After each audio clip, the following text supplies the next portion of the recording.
幾句街知巷聞嘅歌詞，你又有冇哼過？呢啲陪伴住無數香港人成長，甚至成為香港流行文化 DNA 嘅神級作品，背後都指向同一個人，佢就係被譽為香港鬼馬詞神嘅黎彼得。不過今日我哋要帶住沉重嘅心情話俾大家知，呢位帶俾我哋無數歡樂同共鳴嘅一代才子，已經走完佢76歲嘅人生旅程。佢嘅一生簡直精彩過劇本，由一個連小學都未畢業嘅窮小子，搖身一變成為左右香港樂壇嘅詞神。佢同許冠傑雙劍合璧，創造咗粵語流行曲嘅黃金時代。但係兩個人合作咗短短7年，最後竟然反目成仇，甚至到死嗰一刻都無真正和解。究竟當年發生咗咩事？黎彼得呢76年嘅鬼馬一生，又有幾多不為人知嘅辛酸同傳奇？今日就等我哋一齊回顧黎彼得波瀾壯闊嘅一生。要了解黎彼得，我哋首先要將時間推返去1950年。嗰一年，黎彼得喺香港出世。佢嘅童年絕對唔係大家想象中嗰種才子佳人、書香世家嘅劇本，反而係充滿咗草根階層嘅血淚同汗水。黎彼得細個就住喺中環木屋區，家境非常清貧。更加不幸嘅係，喺佢9歲嗰年，佢爸爸就因為患上絕症過身。一個9歲嘅細路仔，連小學3年級都未讀完，就要面對生離死別，仲要同阿媽相依為命，生活嘅重擔一下就壓咗喺呢個寡母婆同孤兒仔身上。為咗幫補家計，黎彼得10歲出頭就要出嚟社會打滾。佢賣過報紙，做過車房仔，甚至喺街邊幫人抹車。呢段日日喺社會最底層掙扎求存嘅經歷，雖然令佢失去咗正常嘅童年同讀書嘅機會，但係就成為咗佢日後創作最寶貴嘅養分。因為佢親眼睇盡咗香港市井百態，聽盡咗普羅大眾嘅心聲。呢啲經歷令到佢日後寫出嚟嘅歌詞，永遠都係咁貼地、咁入肉，每一句都寫中香港打工仔嘅心聲。雖然冇機會接受正規教育，但係黎彼得份人好叻，好有語言天分，更加好中意睇書睇報紙。佢係喺車房同街邊靠住睇舊報紙同雜誌自學識字嘅。到咗佢20幾歲，亦即係70年代初，佢考到個車牌，做咗有錢人嘅私人司機。做司機呢份工表面上好平淡，但係對黎彼得嚟講就係一個絕佳嘅觀察社會嘅窗口。老闆喺後座傾生意講是非，佢就喺前座靜靜雞聽，將呢啲上流社會嘅百態同基層市民嘅生活做對比。嗰陣時佢得閒就會向報館投稿，寫下啲諷刺時弊嘅文章。估唔到佢文筆鬼馬幽默，又識得用市井俗語，文章好受讀者歡迎，甚至喺某大報紙擁有咗自己嘅專欄。呢個專欄就係佢踏入香港流行文化圈嘅第一張入場券。講到呢度就不得不提改變黎彼得一生嘅最重要人物許冠傑。1974年，許冠傑推出咗《鬼馬雙星》專輯，打破咗當時香港樂壇由英文歌同國語歌壟斷嘅局面，粵語流行曲正式抬頭。黎彼得喺電台聽到許冠傑嘅歌，覺得好有共鳴，但係恃才傲物嘅佢覺得自己可以寫得比許冠傑更好，於是佢做咗一個非常大膽嘅決定。佢將自己填嘅幾首詞直接寄去電視台俾許冠傑。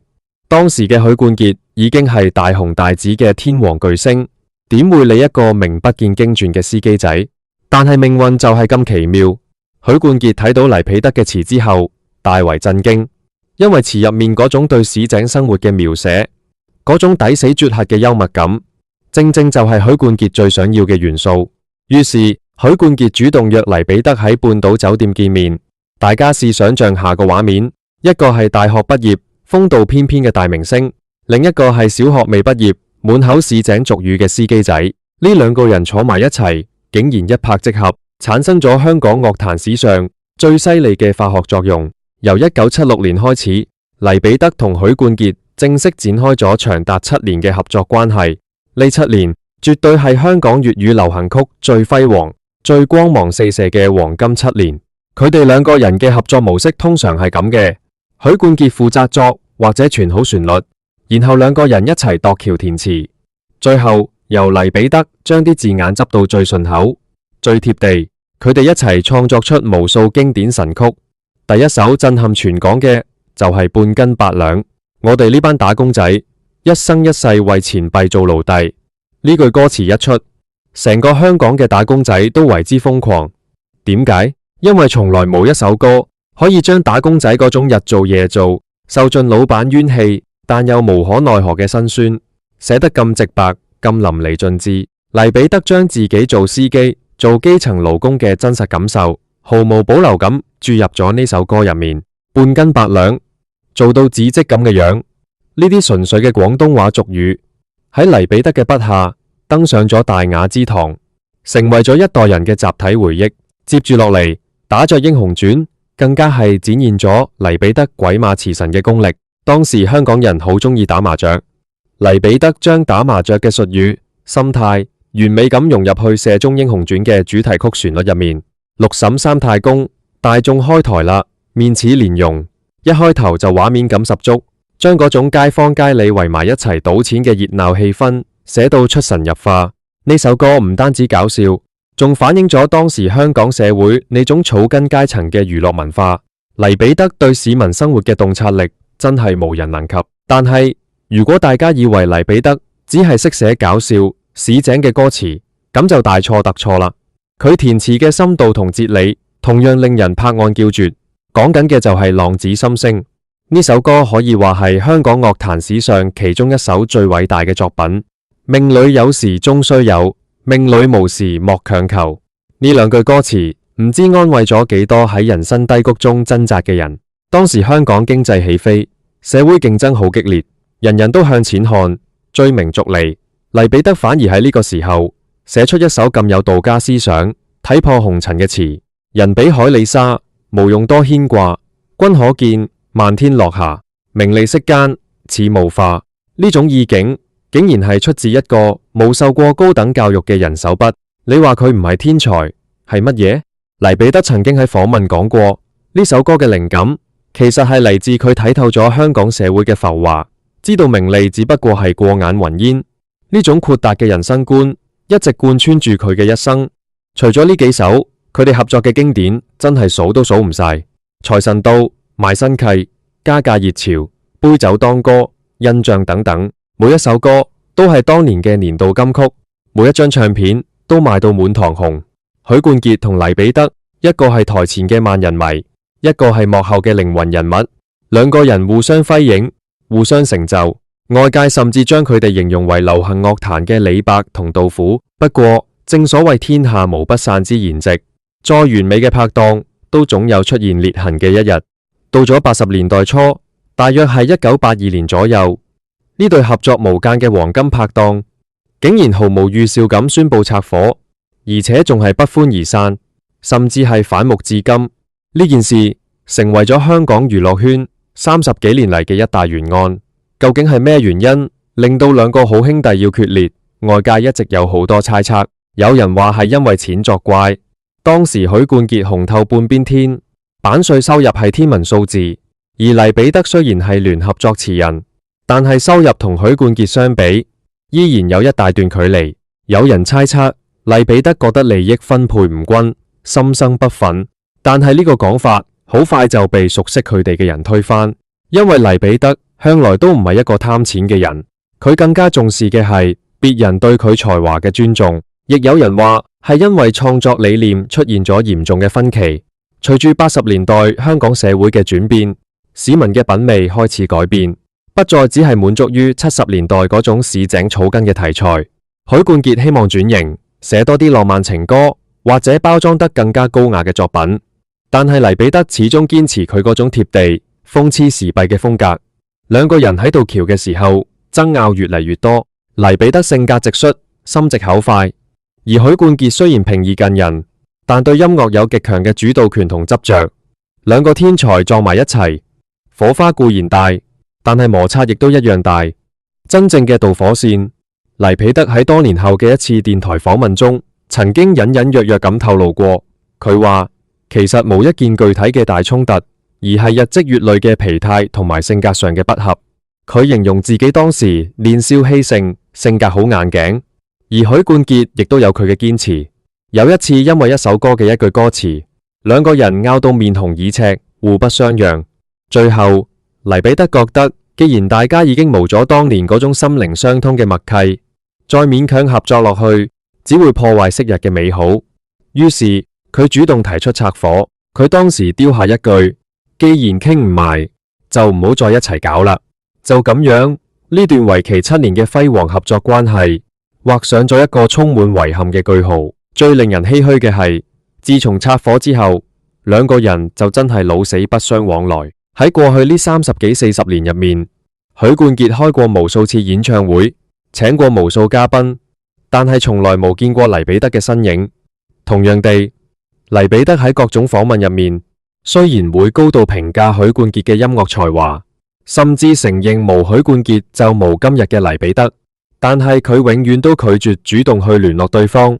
就算身邊啲朋友點樣勸佢哋食餐飯和解下，黎彼得都係一笑置之，話相見不如懷念。過去咗嘅嘢就由得佢留喺最靚嘅時刻。呢種固執，呢種骨子裏嘅傲氣，正正就係黎彼得性格最真實嘅寫照。佢寧願保留住70年代嗰份純粹嘅回憶，都唔願意喺現實中去面對已經變質嘅感情。雖然離開咗許冠傑，但係黎彼得嘅才華並無因此而沒落。80年代中後期，佢依然為香港樂壇貢獻咗極具分量嘅作品，其中最震撼嘅莫過於幫張國榮填詞嘅 Monica。1984年，張國榮處於事業嘅樽頸位，急需一首可以爆紅嘅歌。黎彼得攞住首日本改編歌嘅旋律，諗起自己啱啱失戀嘅經歷，靈機一觸，寫低咗 Thanks Thanks Thanks Thanks Monica， 誰能代替你地位。呢首歌一出，即刻橫掃全港，唱到街知巷聞，成功將張國榮推上超級巨星嘅寶座。黎彼得用短短幾句歌詞，將嗰種對失去摯愛嘅懊悔同狂熱表達得淋漓盡致。除咗張國榮，佢亦都幫梅艷芳填過將冰山劈開呢啲經典快歌，證明咗黎彼得唔單止識寫市井歌，寫當時最時髦、最前衛嘅流行曲，佢一樣游刃有餘。佢嘅歌詞永遠都係節奏感極強，用字準確，能夠完美咁捕捉到歌手嘅特質。不過，對於後生一輩嘅觀眾嚟講，認識黎彼得可能唔係因為佢嘅詞，而係因為佢嘅戲。冇錯，黎彼得除咗係一代詞神，仲係一個非常出色嘅甘草演員。佢嘅演藝生涯，特別係同周星馳嘅合作，絕對係佢人生另一個高峰。90年代初，周星馳嘅無厘頭喜劇橫掃影壇。星爺好欣賞黎彼得嗰種自帶嘅懶幽默同市井氣息，於是邀請佢客串電影。最經典、最令人津津樂道嘅，肯定係1993年《唐伯虎點秋香》入面嘅華府教書先生。大家一定記得嗰幕，黎彼得飾演嘅老師滿口仁義道德，但係一轉頭就除衫露紋身，大嗌我左青龍，右白虎，老牛在腰間，龍頭在胸口，人擋殺人，佛擋殺父，跟住仲好威風咁掹把刀出嚟，結果下一秒就被華太師推門入嚟，誤殺咗自己。呢場戲短短幾分鐘，黎彼得將嗰種反差萌同無厘頭發揮到極致，成為咗華語喜劇史上一段無法超越嘅經典。佢嗰種一本正經講廢話嘅演繹方式，同星爺嘅風格簡直係天作之合。除咗唐伯虎點秋香，佢仲喺逃學威龍入面飾演過黃局長，喺破壞之王入面飾演過冰室老闆。每一個角色雖然戲份唔多，但係佢總有本事令到觀眾笑到飆眼水，留低極深刻嘅印象。佢嘅表演冇任何學院派嘅包袱，完全係靠佢幾十年嚟喺社會底層打滾所累積嘅生活經驗。佢演市井小人物，唔係演出嚟，而係做反佢自己，所以先會咁自然，咁有說服力。踏入2000年代，黎彼得將事業嘅重心轉移到電視圈，加盟咗無線電視。佢參演咗大量嘅電視劇，成為咗觀眾晚晚都見到嘅老朋友。無論係皆大歡喜入面搞笑嘅角色，定係近年大受歡迎嘅處境劇《愛回家之開心速遞》入面嘅豹叔，佢都演繹得入木三分。豹叔呢個角色可以話係佢晚年最為人熟悉嘅形象，一個有點縮骨但又心地善良嘅長輩，每日喺辦公室入面搞下笑，八卦下，正正代表住香港辦公室入面嗰啲老油條。觀眾睇見佢就好似睇見自己身邊嘅同事長輩一樣咁親切。但係人生如戲，戲如人生，即使帶俾觀眾無數歡樂，黎彼得自己嘅晚年生活卻經歷咗唔少辛酸同考驗。2021年底，當時已經71歲嘅黎彼得突然感到身體非常不適，去醫院檢查之後，發現心血管出現咗嚴重問題，需要即時做俗稱通波仔嘅心臟手術。對於一個年紀咁大嘅長者嚟講，呢個手術絕對係一個生死關頭。好彩手術做得好成功，但係隨之而嚟嘅卻係另一個巨大嘅打擊，龐大嘅醫療費用。黎彼得雖然年輕時寫過無數金曲，但係當年嘅版稅制度同而家唔同，佢並無積聚到驚人嘅財富，加上佢性格灑脫，向來唔太計較金錢，所以積蓄並唔多。私家醫院嘅手術費同住院費高達幾十萬，對於只係靠無線份底薪過活嘅佢嚟講，簡直係天文數字。佢當時仲因為要休養，被迫暫停咗《愛回家》嘅拍攝工作，即係連最基本嘅收入都斷埋。嗰段時間，黎彼得真係陷入咗經濟同精神嘅雙重絕境，甚至要打電話周圍向身邊嘅朋友求助。呢件事被傳媒廣泛報道之後，震撼咗整個娛樂圈同香港社會，大家都好難以置信，一個曾經為香港流行文化貢獻咁多嘅一代詞神，到老來竟然要為幾十萬醫藥費彷徨無助。當時社會上有好多聲音慨嘆香港對呢班曾經輝煌嘅老藝術家缺乏保障。不過人間有情，喺黎彼得最困難嘅時候，有兩個人向佢伸出咗援手。第一個係富商劉鑾雄，大劉。大劉一向係許冠傑同黎彼得歌曲嘅忠實粉絲，得知黎彼得嘅困境之後，佢二話不說，派人主動聯絡黎彼得，並代為繳清咗所有醫院嘅尾數，仲送上咗生活費俾佢應急。第二個係圈中後輩黃宗澤，黃宗澤同黎彼得曾經喺劇集合作過，知道前輩有難，亦都慷慨解囊，偷偷地過咗一筆錢俾黎彼得，等佢可以安心休養。對於呢啲雪中送炭嘅恩情，黎彼得喺事後嘅訪問中激動到流晒眼淚，直言呢份恩情佢一世都會記住。佢特別感激大劉，話估唔到一個素未謀面嘅大富豪，竟然會對佢呢個糟老頭子咁有心。呢件事亦都令佢深刻體會到，雖然人情冷暖，但係香港依然係一個充滿愛心嘅地方。經過大半年嘅休養，黎彼得身體逐漸康復，又重新投入佢最中意嘅演藝工作，繼續喺《愛回家》入面飾演鮑叔，帶俾觀眾歡笑。經歷過生死邊緣，佢對人生睇得更加通透。佢話人到咗呢個年紀，最重要係開心，有得食就食，有得做就做，唔好勉強自己。佢嗰種看破紅塵嘅態度，就正如佢當年寫嘅《浪子心聲》一樣，命裏有時終須有，命裏無時莫強求。呢句話佢寫俾香港人聽，最終亦都成為咗佢自己一生嘅寫照。回顧黎彼得呢76年嘅人生，真係可以用傳奇2個字嚟形容。佢無顯赫嘅家世，無高深嘅學歷，靠嘅完全係自己對生活嘅敏銳觀察，同埋一份與生俱來嘅鬼馬才華。佢將街邊嘅粗言穢語、市井嘅生活百態，化腐朽為神奇，變成咗一首首經典嘅流行曲。佢寫盡咗香港打工仔嘅辛酸，寫盡咗小市民嘅無奈，但同時亦都傳遞住一種樂天知命、自強不息嘅香港精神。佢同許冠傑嗰7年嘅合作，係香港樂壇史上一個不可複製嘅奇蹟。雖然兩個人最終因為性格同理念不合而分道揚鑣，甚至帶住遺憾各自終老，但係佢哋留低嘅嗰批作品已經超越咗時間嘅限制，成為咗不朽嘅經典。每一次我哋唱起半斤八兩，每一次我哋哼起浪子心聲，其實我哋都係喺度懷念緊嗰個充滿活力、充滿希望嘅香港黃金年代，同時亦都係喺度致敬緊黎彼得呢位幕後英雄。喺熒幕上，佢係一個搞笑搞怪、不修邊幅嘅甘草演員；喺歌詞入面，佢係一個嬉笑怒罵、看透世情嘅智者。黎彼得一生從來都無刻意去討好權貴，亦都無為咗名利而去改變自己嘅風格。佢永遠都係嗰個真性情、敢言敢作嘅鬼馬詞神。佢嘅離世代表住香港流行文化一個重要篇章嘅落幕。我哋失去咗一位才華橫溢嘅填詞人，失去咗一位帶俾我哋無數笑聲嘅好演員，更加失去咗一個見證住香港半個世紀變遷嘅活字典。雖然黎彼得已經離開咗我哋，但係佢嘅詞、佢嘅戲、佢嗰種豁達灑脫嘅人生態度，將會永遠留喺我哋心中。